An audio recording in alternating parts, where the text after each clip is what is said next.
Magandang balita para sa ating mga consumer, posible raw bumaba ang presyo ng bigas at karning baboy ngayong buwan ayon sa Malacanang. Simula March 10, sa Lunes na po yan, inaasahang bababa sa 350 pesos hanggang 360 pesos ang kada kilo ng pork kasim at pige.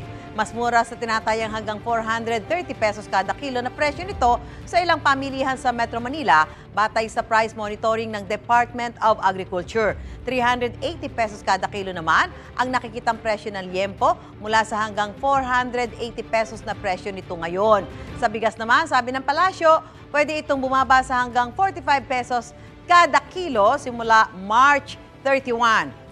Sa kasalukuyan, tinatayang 36 pesos hanggang 63 pesos ang kada kilo nito depende sa klase. Sabi ng Malacanang, ang napipintong pagbaba ng presyo ng bigas ay dahil daw sa pagbaba rin ng presyo nito sa pandaigdigang merkado.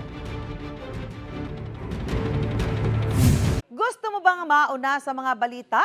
Mag-subscribe na sa GMA Integrated News sa YouTube at tumutok sa unang balita.